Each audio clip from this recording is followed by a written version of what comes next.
So hello friends, as I have promised, I am back with the video of comparison, or you can call it as a difference between squirrel cage and slipring motor. As we have previously saw the basic working and the construction of both the motors, here is a video of comparison or difference between them. Firstly, we have saw the basics of slipring induction motor, and we also know the each and everything about squirrel cage induction motor. Now, from the exams perspective, it is most time asked the difference, so that's why we are going to see. Hindi में भी मैं बोलने वाला हूँ, तो don't worry, आपको सब समझ में आ जाएगा. फर्स्ट है रोटर.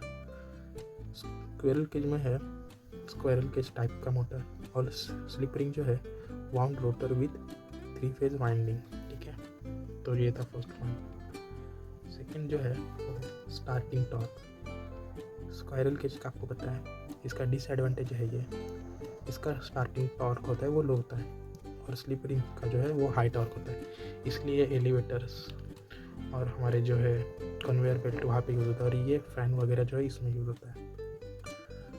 थर्ड पॉइंट है external resistance can not be connected, और इसमें स्लिपरिंग में जो है एक्सटर्नल रेजिस्टेंस प्रेजेंट होता है, इसकी वजह से इसका टॉर्क जो है स्टार्टिंग का वो हाई होता है.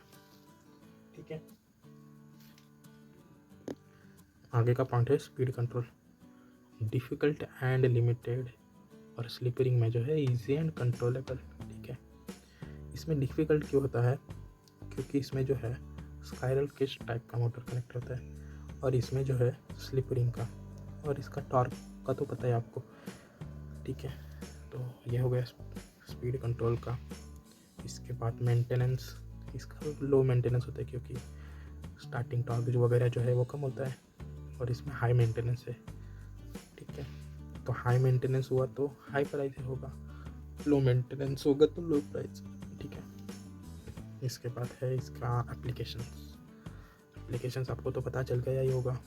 कांस्टेंट स्पीड एप्लीकेशन, क्योंकि इसका स्टार्टिंग टॉर्क जो होता है बहुत लो होता है, तो ये फैन पंप में भी यूज़ होता है.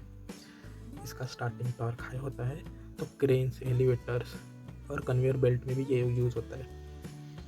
इसके बाद हमारा लास्ट पॉइंट है एफिशिएंसी जो है वो हाई होती है इसकी, due to no brush loss. Brush इसमें कनेक्ट ही नहीं होता है, तो इसमें जो है एफिशिएंसी ज़्यादा होती है, और इसमें थोड़ी सी कम होती है अपने स्क्विरल केज के कंपेयर से.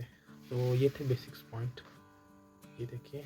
ठीक है friends, so as I have promise I have completed. Thank you very much for your patience and all the best for your exam. Jai Hind.